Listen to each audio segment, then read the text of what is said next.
Kemudian apa lagi ya yang kita bisa jaga kesehatan? Kenapa? Kenapa dari tadi saya mau tangani lambung? Karena memang 80% kekebalan tubuh kita ada di lambung. Nah, maka masalahnya sekarang banyak orang lambungnya nggak seimbang, malah justru di stop produksinya sama lambungnya. Ya, obat-obatan. Ya. Salah kan itu ya? Saya nggak tahu salah atau benar ya. Tapi jelas bukan itu poin yang saya mau kejar. Karena judul yang kita mau angkat adalah keseimbangan atau keseimbangan yang kita mau seimbangkan. Itu pertama yang rajin. Jadi mulai sekarang saran saya kepada ibu-ibu sekalian, ya mulailah rutin mengkonsumsi air kaji. Satu gelas cukup lah. Saya pun sekarang minum. Ya. Kebetulan pas lagi ada beras di rumah bisa saya. Berarti boleh nggak pakai beras coklat, beras merah, beras hitam boleh. Berarti pokoknya berasnya beras yang bebas residu itu aja. Nah, poin yang kedua ibu sekalian, tubuh kita khususnya lambung ya, kita perlu jaga agar dia tidak turun kondisinya. Nah, maka jaga perut Anda untuk tidak kosong. Jaga perut Anda tidak kosong. Berarti makan terus dong. Bukan tiap 10 menit makan, bukan. Ya, 1 jam, 2 jam, punya sedikit gitu kan supaya ada isi di perutnya. Ya, kalau perutnya sudah aman, perutnya sudah berisi itu soal aman. Jangan tanya dulu bagaimana dengan puasa, nanti itu pembahasannya. Lalu, apa makanan yang sangat baik yang kita bisa konsumsi untuk menjaga itu semua? Ya, ternyata 3 jenis buah ini ya bisa Anda konsumsi ya untuk menjaga tadi keseimbangan sama lambung tadi, karena buah-buah ini khususnya ya buah-buah ini itu sangat tinggi dengan amilum, yaitu apa? Alpukat. Yang pertama alpukat, yang kedua pisang ya. Yang ketiga kurma. Jadi alpukat, pisang dan kurma. Jadi alpukat, pisang dan kurma dimakan per 2 jam, kalau bisa mah makan aja ya. Kalau Anda mau bikin jus nggak apa-apa, tapi jangan banyak-banyak ya. Kan pesan saya tadi supaya lambungnya terisi, supaya tidak nyeri, terutama bagi Anda atau orang-orang yang tubuhnya bermasalah. Berarti nanti tiga sayur buah itu boleh nggak di blender? Boleh. Ya, minum. Jadi mungkin ya beberapa jam, 2-3 jam atau tadi ya saya katakan tadi beberapa tentang waktu itu Anda konsumsi ya. Dan sama banyak ya, mungkin 2 teguk, 3 teguk kalau bikin jus. Tapi kalau tidak mungkin ya dipotong-potong ya. Nanti dimakan, kasih sedikit, kasih garam sedikit ya, garam mineral, dan kasih madu sedikit ya, dikunyah-kunyah, insya Allah itu sangat baik untuk menjaga keseimbangan asam lambung ya. Itu yang keberapa? Kesekian ya. Lalu yang selanjutnya apa? Yang selanjutnya adalah mulai perbanyak mengkonsumsi makanan terutama buah-buahan tapi jangan terlalu matang. Jadi kalau makan buah ya, terutama di saat kondisi sekarang ini ya, karena nih nanti ibu-ibu akan lihat loh, kemungkinan besar nih ya, trennya Desembernya akan meningkat, sampai akhir Desember dan Januari lagi atau pertengahan.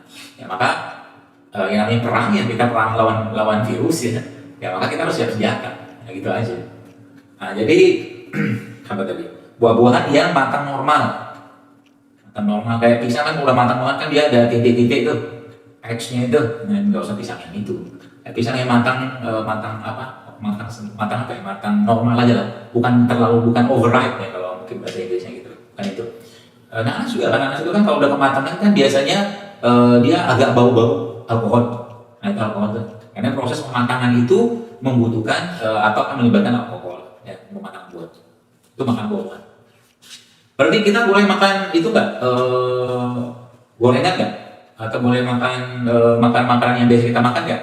Ya tergantung, kalau tubuh Anda, lambung Anda kuat silakan aja. Tapi sekali dia, ini kan sekarang gini, di lingkungan kita ini kan semua sekarang ini kan, virus ini nanti akan ujung-ujungnya sama kayak virus influenza. Siapa yang kena, siapa yang lemah, dia kena gitu loh. Itu aja. Ya. Siapa yang lemah dia kena. Siapa yang kuat? Orang yang kuat pencernaannya. Tanda kuat pencernaan itu contohnya dari apa? Ya dari aktivitas ya, termasuk orang-orang yang tidak mood swing. Mood swing itu salah satu orang yang pencernaannya lemah. Mood swing. Mungkin bahasa kita tuh baperan. Salah satu ciri orang baper itu apa? Gampang live group WA, ngomongin dikit loh. Hidup di hutan aja kayak begitu. Dikit-dikit baper. Ini orang kayak gini kurang pisang, kurang kurma, kurang alpukat. Ya, seperti itulah. Baik. Kemudian tadi ada pisang, kurma dan buah-buah lain, yaitu mulai makan. Jadi boleh makan tepung. Saran saya jangan terigu. Jadi kalau Anda mau cari tepung, carilah tepung-tepung yang non gluten. Ya, non gluten banyak tuh. Karena mungkin di Balikpapan sudah mulai banyak di toko organik. Kalau belum ada, Anda bikin deh. PWP bikin toko organik. Kan keren tuh. Jadi makan apa namanya, makan camilannya, penganannya itu juga bisa dari makan-makan non gluten. Ya, orang tua kan zaman dulu orang tua kita juga makan makan singkong loh, beda antara singkong dan apa tuh namanya, tepung terigu gorengan, beda.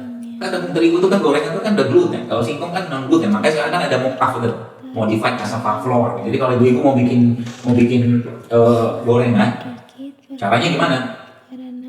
Ambil sayuran, terus dikasih mocaf, terus di bake di oven. Jadi nggak pakai minyak, bisa tuh. Bisa nggak Bu? Setahu saya sih bisa. Ya, saya kemarin dapat kapan lah, saya pernah dikirimin pempek dari tepung itu juga. Ternyata enak tuh. Terus ada yang ngirim saya brownies juga. Jadi ibu-ibu dari Depok pas saya lagi dikirimin sama dia, atau brownies ada apa. Emang beberapa sih ada yang nggak enak. Nggak enak kenapa? Karena nggak biasa lidah kita. Tapi sebenarnya kalau udah biasa makan, ya makan aja lah kayak orang kan kayak sekarang. Zaman sekarang kan orang Indonesia emang nggak tahu rasa sosis, rasa pizza, nugget itu kan 10 tahun, 20 tahun yang lalu kan kita nggak paham rasa itu kan karena kebiasaan. Itu ya. Jadi selanjutnya yang perlu Anda tambahkan ya, beberapa herbal-herbal yang sifatnya menguatkan pencernaan atau lambung. Apa itu? Ya kurma, habatus sauda, zaitun, ya. Habatus sauda, kurma, zaitun, ya, madu, ya itu insya Allah sangat membantu pencernaan kita. Kalau nggak ada zaitun juga hati-hati beli ya. Nah, zaitun itu sekarang yang banyak di toko-toko tuh, malam saya nggak tahu seperti apa. Saya kemarin zaitun itu kalau Anda minum beneran zaitun ya, itu dia panas di tenggorokan. Ya, panas di tenggorokan, di leher itu panas. Itu yang benar. Ya kalau cuma numpang lewat doang, jangan-jangan zaitun bukan extra virgin atau bukan, bisa jadi refined, refinasi. Ya, dari banyak kok sekarang jual organik virgin oil gitu kan. Ada olive ya. Kemudian setelah itu ya tadi ada madu, kurma segala macam ya. Jadi tingkatkan konsumsi sayuran dan buah Anda sampai 80% itu bisa. Ya.